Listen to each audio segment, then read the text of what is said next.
नमस्कार, जय हिंद, वंदे मातरम दोस्तों। स्वागत है आप सभी का हमारे यूट्यूब चैनल स्टडी पॉइंटर्स में। और आज हम आपके लिए लेकर आ चुके हैं सीटेट एग्जाम 2023 के लिए एक इम्पॉर्टेंट क्लास। और ये क्लास होने वाली है सीडीपी की। और यहाँ पर हम डिस्कस करेंगे जीन पियाजे के बारे में। किसके बारे में? जीन पियाजे के बारे में यहाँ पर हम डिस्कस करने वाले हैं। और लगभग आपने देखा होगा कि हर परीक्षा में यहाँ से 2 से 3 प्रश्न हमेशा पूछे जाते हैं। तो वीडियो को बहुत ही ध्यान से आपको देखना है यहाँ पर। और यहाँ पर हम क्या क्या डिस्कस करने वाले हैं वो भी हम आपको बता देते हैं। जैसे कि स्कीमा क्या होता है, अनुकूलन क्या होता है, साम्य धारणा हो गई आपकी, आत्मसातकरण हो गया, समायोजन हो गया, और संज्ञानात्मक विकास की जो अवस्थाएं हैं उनके बारे में यहाँ पर हम डिटेल में डिस्कस करने वाले हैं। ठीक है, तो वीडियो को बहुत ही ध्यान से देखिएगा। और अच्छा लगे तो लाइक और शेयर जरूर कर देना। चैनल से पहली बार जुड़े हैं तो चैनल को सब्सक्राइब कर लीजिएगा, बेल आइकॉन को प्रेस कर लीजिएगा, जिससे कि आने वाली वीडियो का नोटिफिकेशन आपको समय से मिल सके। तो चलिए शुरू करते हैं आज का इम्पोर्टेंट लेक्चर। तो सबसे पहले यहाँ पर हम बात करेंगे जीन पियाजे के संज्ञानात्मक विकास का जो सिद्धांत इन्होंने दिया था उसके कुछ बेसिक पॉइंट के बारे में। संज्ञानात्मक विकास का सिद्धांत, जिसको हम कॉग्निटिव डेवलपमेंट थ्योरी के नाम से जानते हैं। पहला पॉइंट यहाँ पर दिया गया है कि जीन पियाजे स्विट्जरलैंड के मनोवैज्ञानिक थे। कहाँ के थे? पहला ही क्वेश्चन यहाँ पर बनता है कि ये कहाँ के मनोवैज्ञानिक थे। तो ये जो है स्विट्जरलैंड के मनोवैज्ञानिक थे। समझ में आ गया। दूसरा पॉइंट दिया है कि मनोवैज्ञानिक बनने से पहले ये जो है एक जंतु वैज्ञानिक थे। क्या थे? जंतु वैज्ञानिक थे। ठीक है, इन्होंने सबसे पहले अपने बच्चों पर प्रयोग किया था। ये भी इंपॉर्टेंट लाइन यहाँ पर लिखी गई है। तो इन्होंने सबसे पहले किस पर प्रयोग किया था? अपने बच्चों पर प्रयोग किया था। ठीक है, और ये जो प्रयोग किया था इसका नाम क्या दिया गया? इसका नाम दिया गया था विकासात्मक सिद्धांत। क्या नाम दिया गया? विकासात्मक सिद्धांत का नाम यहाँ पर दिया गया। और इसी विकासात्मक सिद्धांत के नाम को हम अवस्था का सिद्धांत के नाम से भी जानते हैं। यह आपसे पूछा जाए कि अवस्था का सिद्धांत या विकासात्मक सिद्धांत किसने दिया, तो आपका आंसर होगा जीन पियाजे ने दिया। ठीक है, तो इतनी बात आपको समझ में आ गई। जीन पियाजे कहाँ के मनोवैज्ञानिक थे? स्विट्जरलैंड के थे। मनोवैज्ञानिक बनने से पहले ये एक जंतु वैज्ञानिक थे। इन्होंने सबसे पहला जो प्रयोग है वो अपने बच्चों पर किया, और जिसका नाम था विकासात्मक सिद्धांत या अवस्था का सिद्धांत। क्लियर? चलते हैं आगे। अब चलते हैं आगे, नेक्स्ट देखते हैं। अब अगला पॉइंट दिया है कि जीन पियाजे का मानना है कि जैसे जैसे बच्चों में जैविक परिपक्वता आती है वैसे वैसे वह वस्तुओं के बारे में अपने दिमाग में कॉन्सेप्ट बना लेते हैं। ठीक है, जैविक परिपक्वता इसको क्या बोलते हैं? बायोलॉजिकल मैचुरेशन बोलते हैं। ठीक है, इतनी बात आपको समझ में आई। अब यहाँ पर एग्जाम्पल के बारे में आप लोग यहाँ पर समझ लीजिएगा। एग्जाम्पल से यहाँ पर हमने इमेज जो लगाई है वो लगाई है डॉक्टर एपीजे अब्दुल कलाम की। ठीक है, तो जब बच्चों को हम बताएंगे कि ये कौन है बच्चों, तो बताएंगे कि ये एपीजे अब्दुल कलाम हैं।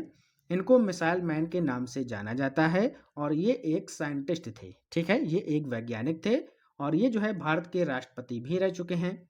तो बच्चों को ये नहीं पता होता है कि ये मरा हुआ व्यक्ति है या फिर जीवित व्यक्ति है। तो जब हम उनको ये बताएंगे कि ये अब हाल में जो है वर्तमान में नहीं है, ये मर चुके हैं, तभी वो इस कॉन्सेप्ट को अपने दिमाग में बैठा पाएंगे। ठीक है, तो जितनी चीजें हम उनको बताएंगे उतना ही कॉन्सेप्ट उनके दिमाग में भर जाएगा। ठीक है, तो ये बात आप लोग यहाँ पर समझ जाइएगा। ठीक है, तो हमने क्या बताया उनको कि ये एक मिसाइल मैन है और राष्ट्रपति भी रह चुके हैं, ये एक साइंटिस्ट थे। तो इतनी बातें जो है बच्चा अपने कॉन्सेप्ट यानी कि दिमाग में ये कॉन्सेप्ट बना लेगा। ठीक है, समझ में आ गया। आगे यहाँ पर दिया गया है संज्ञानात्मक विकास। इसमें क्या है कि बच्चे सक्रिय ज्ञान निर्माता तथा नन्हे वैज्ञानिक होते हैं जो संसार के बारे में अपने सिद्धांतों की रचना करते हैं। अब यहाँ पर नन्हे वैज्ञानिक, यहाँ पर एक शब्द दिया गया है, आप इसको समझ सकते हैं। आपने देखा होगा कि जैसे मान लीजिए आपके घर में कोई छोटा बच्चा है, आप उसको खिलौना देंगे। ठीक है, खिलौने में आपने मान लीजिएगा कि एक कार लेकर आप आए और बच्चे को दे दी, तो वो धीरे धीरे उससे खेलने लगता है। और जब खेलने लगता है तो उसमें वो तोड़फोड़ करेगा, उसको देखेगा निकाल निकाल कर। तो एक तरीके से नन्हे वैज्ञानिक की तरीके से वहां पर वो कार्य करने लगता है। मतलब उसमें खोजबीन करने लगता है कि इसके अंदर क्या है, इसके बाहर क्या है। तो ये आपका कहलाएगा नन्हे वैज्ञानिक। ठीक है, चलते हैं आगे, नेक्स्ट देखते हैं। अब यहाँ पर बात करते हैं अनुकूलन की। ठीक है, एडेप्टेशन। ठीक है, एडेप्टेशन किसे बोलते हैं? तो वातावरण के अनुसार अपने आप को ढालना यानी कि अनुकूलन कहलाता है। ठीक है, इसकी दो प्रक्रियाएं होती हैं। कौन कौन सी प्रक्रियाएं होती हैं? एक होता है आत्मसातकरण, ठीक है, और एक होता है समायोजन, जिसको हम एडजस्टमेंट बोलते हैं। क्लियर है? तो दो इसकी प्रक्रियाएं होती हैं, इन पर भी हम बात करेंगे। सबसे पहले अनुकूलन को यहाँ पर समझते हैं। जैसा देश वैसा भेष, यहाँ पर एग्जाम्पल दिया गया है। तो आपने ये देखा होगा कि जैसा देश वैसा भेष का मतलब क्या हुआ कि मान लीजिए कि आप जब अपने गांव में जाते हैं तो वहाँ पर जो लोकल लैंग्वेज बोली जाती है आप उसका प्रयोग करते हैं, ठीक है। और जब आप शहर आ जाते हैं तो वहाँ पर आप जो शहरी लैंग्वेज होती है वहाँ पर उस टाइप की भाषा का प्रयोग करते हैं। तो ये होता है कि जैसा हमें वातावरण होता है, वातावरण के अनुसार अपने आप को ढालना, यही आपका कहलाता है अनुकूलन, ठीक है। समझ में आ गया। अब चलते हैं आगे। अब बात करते हैं आत्मसातकरण की, यानी कि असिमुलेशन की। पूर्व ज्ञान को नए ज्ञान के साथ जोड़ना, ये आपका कहलाता है आत्मसातकरण, ठीक है। पूर्व ज्ञान को नए ज्ञान के साथ जोड़ना, ये आपका क्या कहलाता है, आत्मसातकरण कहलाता है। यहाँ पर आप एग्जाम्पल में देख रहे होंगे कि एक तरफ यहाँ पर क्या दिया गया है, कुत्ता बना है और एक तरफ यहाँ पर बकरी बनी है, ठीक है। तो इसको जरा समझिएगा।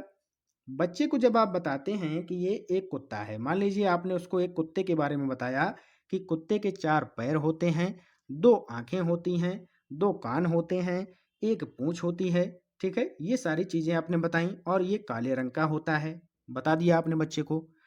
उसके बाद क्या करता है कि बच्चा जब नेक्स्ट दिन एक बकरी को देखता है तो वो भी यहाँ पर क्या देखता है, वही सिमिलरिटीज यहाँ पर देखता है कि 2 कान इसके भी हैं, 2 आंखें हैं, 4 पैर हैं, 1 पूंछ है। तो वो इसको भी कुत्ता समझने लगता है, ठीक है। क्योंकि उसको यहीं पर वही बताया गया है जो उसको पूर्व का जो आपने ज्ञान दिया था, तो वही पूर्व ज्ञान को वो नए ज्ञान के साथ जोड़ने लगता है। तो इस वजह से वह इसमें अंतर नहीं कर पाता है, ठीक है। तो ये क्या हो गया, आत्मसातकरण हो गया, ठीक है। यानी कि पूर्व ज्ञान को नए ज्ञान के साथ जोड़ना, ये आपका कहलाता है आत्मसातकरण। समझ में आ गया। अब बात करते हैं समायोजन की, जो दूसरा पॉइंट है जिसको हम एडजस्टमेंट बोलते हैं। इसमें क्या होता है कि पूर्व ज्ञान में परिवर्तन करके, क्या करके, परिवर्तन करके नए जो है वातावरण के साथ तालमेल बिठाना, ये आपका कहलाता है समायोजन, ठीक है। तो समायोजन को अब यहाँ पर समझते हैं और यहाँ पर जो एग्जाम्पल है वो यही रहने देते हैं, ठीक है, कुत्ता और बकरी का। अब यहाँ पर समायोजन को समझ लीजिएगा। अब बच्चा इसमें अंतर कैसे करेगा, क्योंकि ये तो सिमिलरिटीज हो गई जो हमने बताया, 4 पैर कुत्ते के भी हैं, 4 आपके बकरी के भी हैं, 2 आपकी आंखें यहाँ पर कुत्ते की हैं और 2 बकरी की हैं, ठीक है। पूंछ भी एक एक हो गई। लेकिन जब कुत्ता यहाँ पर भौंकना शुरू करता है और जब यहाँ पर बकरी जो है वो अपनी भाषा यानी कि जो मिमियाना होता है, मिमियाती है बकरी, और जब कुत्ता भौंकता है तब उसको यहाँ पर अंतर यहाँ पर समझ में आने लगता है कि ये एक बकरी है और ये एक कुत्ता है, ठीक है। जब आप उसको बताएंगे कि जो है कुत्ता भौंकता है और बकरी मिमियाती है, तो यहाँ पर बच्चे ने क्या किया, जो पूर्व का ज्ञान था उसमें परिवर्तन किया और उसके बाद जो नया आपका जो वातावरण है जो आपने समझाया है उसके साथ उसने तालमेल बिठाना शुरू कर दिया। तो ये कहलाता है आपका समायोजन, ठीक है। तो यहाँ पर उसने पूर्व ज्ञान में परिवर्तन कर लिया और नए ज्ञान के साथ उसको जोड़ दिया, ठीक है। समझ में आ गया। चलते हैं आगे। अब बात करते हैं यहाँ पर साम्य धारणा या संतुलन, ठीक है, साम्य धारणा या संतुलन की। इसके द्वारा बच्चा आत्मसातकरण और समायोजन की प्रक्रियाओं के बीच संतुलन स्थापित करता है। किसके द्वारा, साम्य धारणा के द्वारा, ठीक है। नेक्स्ट है आपका स्कीमा। स्कीमा भी आपसे काफी पूछा जाता है। इसमें बच्चा क्या है कि अनुभव के आधार पर जो भी ज्ञान अर्जित करता है वो सभी संगठित होता रहता है, यानी कि एकत्रित होता रहता है, जिसे हम पूर्व ज्ञान भी कहते हैं, ठीक है। जिसको हम पूर्व ज्ञान भी कहते हैं। अनुभव के आधार पर ये जो है अर्जित किया जाता है। जैसे मान लीजिए कि उसने एक दिन छत पर बच्चा खड़ा है और उसने देखा कि एक कौवा पेड़ पर बैठा है, ठीक है। कौवा को उसने जब देख लिया तो उसने देखा कि इसकी 2 टांगे हैं। और नेक्स्ट दिन जब वही बच्चा वहां पर खड़ा हुआ तो पहले दिन उसने क्या देखा, कौवा। ये उसके पापा ने मान लीजिए उसको बताया कि ये एक कौवा है, ठीक है। अगले दिन उसने देखा कि वहां पर कबूतर बैठा था, तो उसको तो नहीं पता है कि ये कबूतर है। उसने फिर सोचा कि आज भी कौवा बैठा है।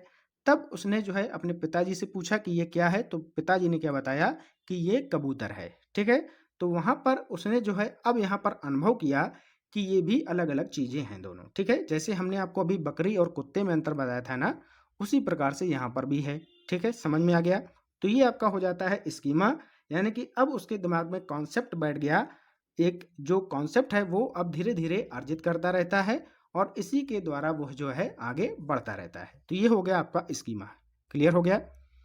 आगे चलते हैं। अब बात करते हैं जीन पियाजे ने जो संज्ञानात्मक विकास की 4 अवस्थाएं बताई थीं, वो कौन कौन बताई थीं, जरा इनको देख लीजिएगा। पहली अवस्था बताई थी संवेदी गामक अवस्था, जिसको हम जानते हैं जन्म से 2 वर्ष की जो अवस्था होती है, इसको बोला जाता है संवेदी गामक अवस्था। क्लियर हो गया? दूसरा है पूर्व संक्रियात्मक अवस्था। पूर्व संक्रियात्मक अवस्था जो होती है, ये होती है 2 से 7 वर्ष तक की। फिर है आपकी तीसरी मूर्त संक्रियात्मक अवस्था, ये होती है 7 से 11 वर्ष तक। और अंतिम और चौथी होती है औपचारिक संक्रियात्मक अवस्था, और ये होती है 11 से 15 वर्ष तक। ठीक है? तो कौन कौन सी 4 अवस्थाएं हैं, आपसे क्वेश्चन यहाँ से बनता है, याद रखिएगा। पहली है संवेदी गामक अवस्था, जन्म से 2 वर्ष। दूसरी है पूर्व संक्रियात्मक अवस्था, 2 से 7 वर्ष। तीसरी है आपकी मूर्त संक्रियात्मक अवस्था, ये आती है 7 से 11 वर्ष। और चौथी है औपचारिक संक्रियात्मक अवस्था, 11 से 15 वर्ष। क्लियर? आगे चलते हैं। तो पहली यहां पर देखते हैं संवेदी गामक अवस्था। इसको हम बोलते हैं सेंसरी मोटर स्टेज, जो होती है आपकी 0 से 2 वर्ष तक। ठीक है? तो 0 से 2 वर्ष तक ये हो गई आपकी कौन सी अवस्था? संवेदी गामक अवस्था। इस अवस्था में क्या होता है कि बच्चा जो है वो अपने ज्ञानेंद्रियों के माध्यम से यहाँ पर सीखता है। किसके माध्यम से सीखता है? अपने ज्ञानेंद्रियों के माध्यम से सीखता है। ठीक है? अब आपको पता होना चाहिए कि ज्ञानेंद्रियां जो हैं वो कितनी होती हैं। तो ज्ञानेंद्रियां जो हैं बच्चों, वो टोटल होती हैं 5। कौन कौन सी होती हैं? आँख होती है, कान हो गया, नाक हो गया, जीभ हो गई, और त्वचा। ये क्या है? उंगली नहीं समझ लेना, त्वचा है, स्किन। ठीक है? तो त्वचा, ये आपकी 5 ज्ञानेंद्रियां होती हैं। इन्हीं के द्वारा जो है बच्चा यहाँ पर सीखता है। क्लियर? चलते हैं आगे। क्योंकि जब छोटा होता है 0 साल से, जब यहाँ पर बच्चा पैदा हुआ, तो एकदम तो बोलने नहीं लगता है, तो वो अपने ज्ञानेंद्रियों के माध्यम से ही सीखता है। ठीक है? समझ में आ गया? आगे यहाँ पर दिया गया है वस्तु स्थायित्व, यानी कि ऑब्जेक्ट परमानेंस। इसका गुण इसमें बच्चे में आ जाता है धीरे धीरे। जैसे आपने यहाँ पर देखा होगा कि यानी यहाँ पर आपने क्या देखा कि बच्चा अपने दिमाग में वस्तुओं की छाप बनाना यहाँ पर धीरे धीरे शुरू कर देता है। जैसे आपने उसको मोबाइल दिखाया एक बार, ठीक है, तो उसके दिमाग में एक इमेज बन जाएगी मोबाइल की। अब मान लीजिए कि उसको यहाँ पर मोबाइल में वो धीरे धीरे उसको चलाने लगता है उंगली के द्वारा। और जब आपने मोबाइल एक दिन मान लीजिए यहाँ पर छिपा दिया, तो बच्चा क्या करेगा? तकिए के नीचे मान लीजिए आपने छिपा दिया, तो बच्चा धीरे धीरे जाएगा और तकिए के नीचे से वो मोबाइल फिर से निकाल लाएगा। निकाल क्यों लाया? क्योंकि उसके दिमाग में वो एक इमेज बन गई कि मोबाइल उसको अच्छा लगने लगा, और वो वहाँ से मोबाइल उठाकर ले आएगा। ठीक है? तो ये वस्तु स्थायित्व उसके दिमाग में ऑब्जेक्ट परमानेंस हो जाता है। क्लियर है? चलते हैं आगे। नेक्स्ट बात करते हैं पूर्व संक्रियात्मक अवस्था की। ये होती है आपकी 2 से 7 वर्ष तक। ठीक है? जिसको हम प्री ऑपरेशनल स्टेज बोलते हैं। क्लियर? तो प्री ऑपरेशनल स्टेज यहाँ पर इसको बोला जाता है। यह क्रिया करने से पहले की अवस्था होती है। इसमें बच्चा सामने आने वाली चीजों को देख पाएगा, समझ पाएगा, लेकिन कोई क्रिया नहीं कर पाएगा। ठीक है? जीववाद। अब यहाँ पर एक शब्द आया जीववाद। जीववाद क्या है? कि जब बच्चा सजीव और निर्जीव वस्तुओं में अंतर नहीं कर पाता है, इसको ही जीववाद यहाँ पर बोला जाता है। क्लियर है? अब एग्जाम्पल के माध्यम से समझ लीजिए। जैसे कोई बच्चा मान लीजिए कि बेड पर लेटा हुआ है और वो मान लीजिए नीचे गिर गया। ठीक है? तो बच्चा रोने लगता है। तो जैसे ही बच्चा रोएगा, तो उसके माता पिता में से कोई आया और उसने देखा कि बच्चा नीचे गिर गया है और बच्चा रो रहा है, तो वो क्या करेंगे कि जमीन को मारने लगते हैं। ठीक है? जमीन को जैसे मारा कि हमारे बच्चे को आपने गिरा दिया, जमीन को जैसे मारने लगते हैं, तो बच्चा धीरे धीरे शांत होने लगता है। जब बच्चा शांत हो जाएगा, तो उसके मम्मी पापा बोलते हैं कि जमीन ने गिरा दिया है, आप भी इसे मारो, तो बच्चा भी हाथ पटकने लगता है जमीन पर। तो वो धीरे धीरे चुप हो जाएगा ये देखकर। यानी कि उसको यहाँ पर क्या नहीं पता है कि जमीन जो है ये सजीव है या निर्जीव है। जैसे मान लीजिए कि ये एक डॉल है। ठीक है? डॉल अगर गिर गई तो बच्चा रोने लगता है। ठीक है? जैसे आपने डॉल को उसकी फेंक दिया तो बच्चा रोने लगता है, उससे छिना लिया। तो उसको ये नहीं पता है कि इसमें जान है या नहीं है, यानी कि ये सजीव है या निर्जीव है, ये अंतर वो नहीं कर पाता है। क्लियर है? आगे देखते हैं। इसी तरीके से क्या होता है कि इस अवस्था में जो बच्चे हैं वो पलटावी गुण विकसित नहीं इनमें हो पाते हैं। बच्चा वस्तुओं, संख्याओं समस्या आदि को उलटना या पलटना यहाँ पर नहीं जानता है। जैसे कि 2 + 4 6 होता है, 4 + 2 आप उससे बोलेंगे तो वो नहीं बता पाएगा, ठीक है? क्योंकि उसको अभी ये गुण यहाँ पर नहीं सीखा है उसने कि 2 4 6 होते हैं तो 4 + 2 भी 6 होगा, ठीक है? तो ये बात भी वही है, उसी से आप लोग रिलेट कर लीजिएगा। आगे यहाँ पर भार की बात बताई गई है। जो भार है, आकार में भी यहाँ पर अंतर नहीं कर पाता है, कौन बड़ा है, कौन छोटा है। भार में भी अंतर नहीं कर पाएगा, जैसे कि मान लीजिए आपने उसके सामने रुई रख दी ढेर सारी, 1 किलो का बाट रख दिया, तो वो किसको ज़्यादा बताएगा? वो बताएगा कि रुई ज़्यादा है यहाँ पर, ठीक है? तो इस तरीके से वो अंतर अभी यहाँ पर करना नहीं सीख पाता है, ठीक है? समझ में आ गया? इसी तरीके से आगे यहाँ पर दिया गया है, ना तो वो आरोही और अवरोही क्रम को जान पाएगा, ठीक है? ये तो बहुत बड़ी चीज़ हो गई, क्रम को भी यहाँ पर वो नहीं जान पाएगा। ना ही मुद्रा संप्रत्यय, मान लीजिए आप उसके सामने 2000 के नोट रख दीजिए और कुछ यहाँ पर चिल्लर रख दीजिए, तो ये वो छोटे 1-2 रुपए के सिक्के उठाएगा, लेकिन इनको नहीं उठाएगा, क्योंकि उसको पता नहीं है कि यहाँ पर मुद्रा जो है वो कौन अधिक है और कौन कम है, ठीक है? ये बात आपने समझ ली। आगे चलते हैं। नेक्स्ट यहाँ पर आत्म केंद्रित यहाँ पर लिखा है। तो आत्म केंद्रित यानी कि सेल्फ सेंटर्ड, इसमें बच्चा केवल अपने विचार को ही सही मानता है। जैसे कि मान लीजिए आपने बच्चे को क्या दिया, एक चॉकलेट दी, या बच्चे को चॉकलेट पसंद है, ठीक है? तो वो चॉकलेट को ही अच्छा मानता है। आप अगर उसके सामने यहाँ पर आइसक्रीम खा रहे हैं तो उससे जो है उसको कोई मतलब नहीं होगा। आप आइसक्रीम लाए हैं, अगर उसको चॉकलेट पसंद है तो वो चॉकलेट ही खाएगा और आपसे भी यही कहेगा कि ये मत खाइएगा, चॉकलेट ही खाइएगा, ठीक है? इसी को बोलते हैं आत्म केंद्रित यानी कि सेल्फ सेंटर्ड। बच्चा जो सोचता है वो यही सोचता है कि चॉकलेट ही सबको पसंद आती है, ठीक है? क्योंकि उसको चॉकलेट पसंद है इसीलिए वो सभी को समझता है, ठीक है? समझ में आ गया? इस अवस्था में बालक और बालिकाओं के अधिकांश जो खेल होते हैं वो सामाजिकता के पुट के लिए रहते हैं, ये भी आपको पता होगा। चलते हैं आगे, नेक्स्ट देखते हैं, ठीक है? सामाजिकता के लिए जो आपने यहाँ पर पढ़ा है, सामाजिकता के पुट के लिए रहते हैं। तो इसमें क्या होता है कि जैसे मान लीजिए कि जब बच्चा छोटा है, ठीक है, पूर्व जो आपकी संक्रियात्मक अवस्था में है, तो क्या करेगा, जैसे कि दूल्हा दुल्हन का जो खेल होता है वो खेलने लगते हैं, चोर सिपाही का होता है खेल, इस टाइप के जो खेल होते हैं वो इसके अंतर्गत आते हैं। समझ में आ गया? आगे चलते हैं। अब बात करते हैं मूर्त संक्रियात्मक अवस्था की, ठीक है? ये होती है 7 से 11 वर्ष तक। इसको हम बोलते हैं क्या, जो मूर्त संक्रियात्मक अवस्था है ये आती है 7 से 11 वर्ष तक। और इस अवस्था में बालक सामने रखी हुई जो चीजें होती हैं उनको देखकर कुछ कर सकता है या उन पर चिंतन करना यहाँ पर वो शुरू कर देता है।